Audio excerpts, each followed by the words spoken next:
Whoa. Don't click off because of the title. Wait. I know, it sounds bad, but let me explain myself. Noli is finally out, and along with it, seemingly a lot of content has burst onto Forsaken with stuff that we've been waiting for around 6 months now. Was it worth the wait? And do I like or dislike the update? Well, it's a mixed bag. I have a lot to say about this, so first let me just start off with the good and make my way to the bad. Now, before I start, just a small reminder that I have a newly opened Discord server. We're already almost at 300 members too. We're a super active community that has game nights nearly every night, and everyone you'll see in the backgrounds of today's videos is part of the Discord server.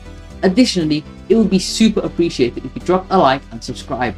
I am getting really close to 15,000 subscribers, and hitting that milestone would mean the world to me. That being said, let's get started. First off, Noli, the poster child of this update. Noli has a really fun moveset. His hallucinations are really funny for making people freak out, and hitting successful Void Rush is extremely satisfying, especially in a last man standing. Nova is also surprisingly difficult to use, especially compared to how he was in both testing and when I played against him when he was a death killer, but it's rewarded by basically a free M1 setup if it lands close range. I also love the Devesto skin they gave him, as well as the Artful skin. I've only been using those skins instead of Noli himself.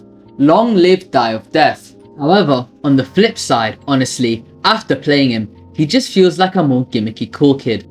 Look, I know, I was the one guy saying in his videos to wait for the update before judging.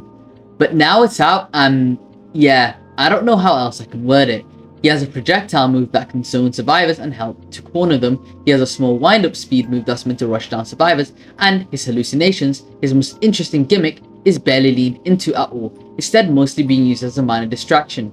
Again, this is my early impressions of Noli. As Clumsy Fumble says in his videos, form your own opinions, as again, I am just another YouTuber. Playing against Noli is honestly pathetically easy. I have not lost a single match against a Noli in my 7+ hours of playing the update.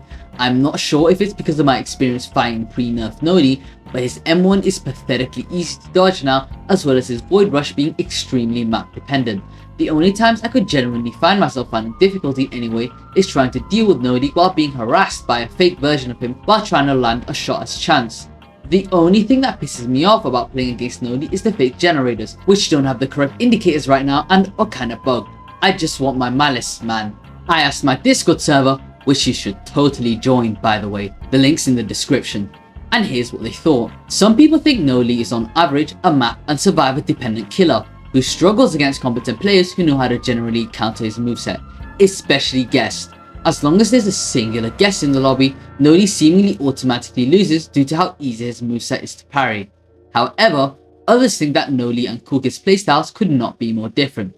Corthan here says, Noli counters survivalists, Coolkid gets countered by survivalists, Coolkid counters sentinels, while Noli gets countered by sentinels.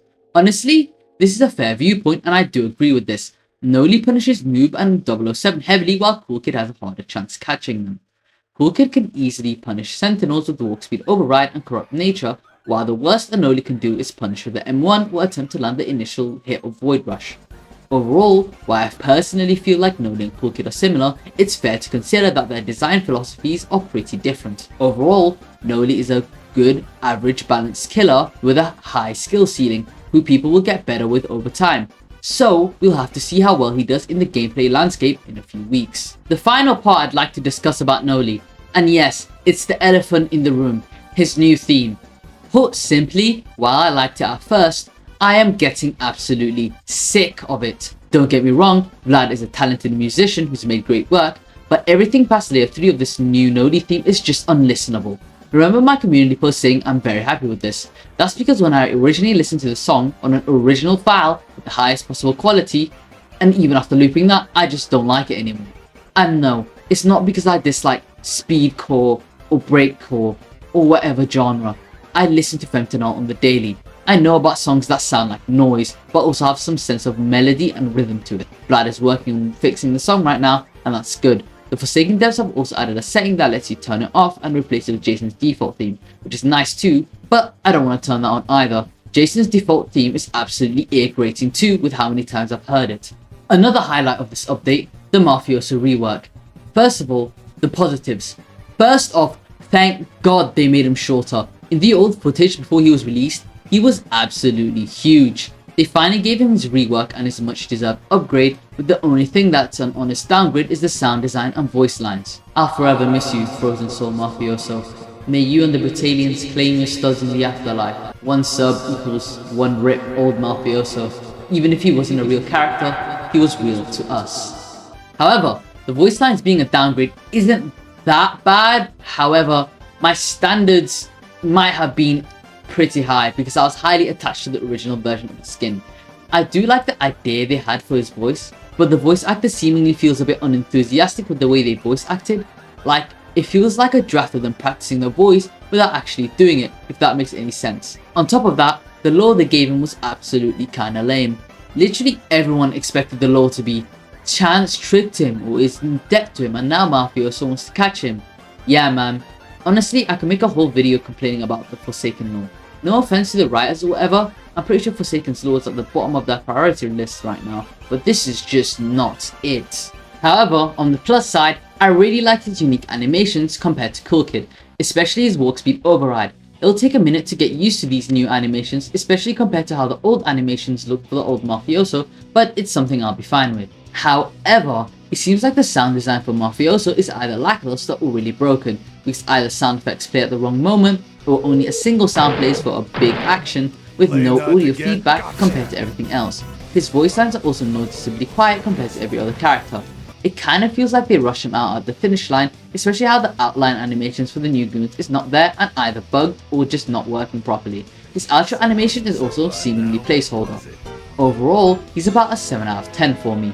Still going to be my main Cool Kid skin, but he'll need some vital fixes. Moving on, the next thing I was begging to come this update, Hacklord Shedletsky. First off, his custom animations and intro are amazing. Generally, this skin feels worth the grind to the achievement of killing 50 Shedletskys to it, until you run towards a survivor, and then you realize all your hard work you've done is for nothing, because you don't have a custom theme, no last man standing with Heartbroken Shedletsky, or anyone for that matter. What happened here? It's genuinely like they fumbled the bag last second, which is a super common theme with this update. My crash out over this was honestly unhinged in private. Be glad you didn't see that. But Forsaken devs, please fix this immediately. This is highly disappointing and needs to be addressed as soon as possible. I know Hytoko said it was reasonable to be upset this update, but I just want them to do better. Alright, I'm getting a little too negative. Let's get back to the positive. A skin that hasn't been disappointing at all is the Pursuer Jason skin. As a Die of Death player, this is one of the most surprisingly high effort skins I've ever seen come out of this update. The pure amount of attention and love that came to the skin was unprecedented, and I honestly think I'm gonna play a lot more Jason because of it. His theme is absolutely jaw-droppingly good. I have no idea why people are calling this bad. I honestly prefer this over the base Pursuer theme for Die of Death, but that's just a personal opinion. I love the new balance changes for this update. Using any move right now as 1x1 has been really satisfying to land and rejuvenate the Rotten, while not as powerful anymore, is still a decent option that you can use during last man standing. The simple cooldown changes and end lag changes have actually improved my 1x gameplay significantly and has made playing as him feel way less irritating and way less cheap. On top of that, the well deserved John Doe buffs have come this update, and with Corrupt Energy finally being as strong as it should have been, I can finally say he's as strong as the other killers, though he didn't get anything about his outro change.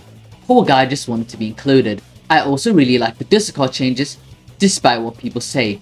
Dude actually has a way to keep himself alive while keeping others in check too. As a killer, I generally found playing against Discords really annoying, but now they're just as regular as Elliot's now, which is saying a lot.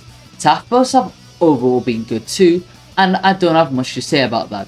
Being able to see Bilderman and TAF's traps has also been a good change. However, there's a really niche issue I've noticed with Chance this update. Most of, if not all of his coin flip animations are bugged. Yeah, I know, it sounds stupid. Just use the sound effect you hear from when you get heads, right? Well, the coin accurately showing heads before it lands is a really helpful thing that allows you to make split-second decisions on risks you'll take.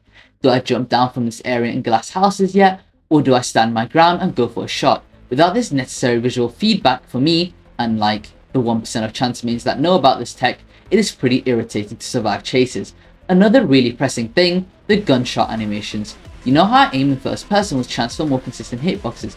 Well, bad news. The new gunshot animations for skins quite literally mess you up by covering your screen when it fires. It drives me insane. This is a recurring issue for every chance skin with custom animations. And no, I won't be aiming with shift lock. It's extremely predictable and is only ever useful against bad killers. As for the skins this update, I think all of them are good. I can't really think of any ones that interest me outside of Diva. I like Vocaloid, but I'm not really sure what the origin of this skin is. I'm vaguely aware what Project Diva is, but I'm not gonna do all that just to look into it. Sorry. I like the themes though, and the Last Man Standing is awesome. However, I feel like the Tito 2-time skin is going to bring back the second resurgence of Friend Elliots and Alien Elliots with the way they act. In conclusion, honestly, I think this update feels rushed. However, rush does not mean the update is inherently bad. I've had a tidal wave of thoughts over this update, from loving it to outright disliking it, and my opinion is somewhere in the middle now. The amount of bugs I've come across and the lackluster way things I've been looking forward to were handled kinda waters down the amount of excitement I had for all this update's new content. But that is just me.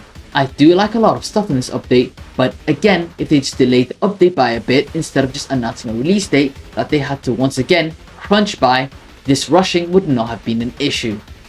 That being said, that'll be all for this video. I'm currently working on a larger video covering my thoughts on the new Pressure update, but I'll also post a silly little video on Dead Rails with my buddies in a few days. Thank you all for watching, and please join my Discord and subscribe if you've gotten this far. See you next time.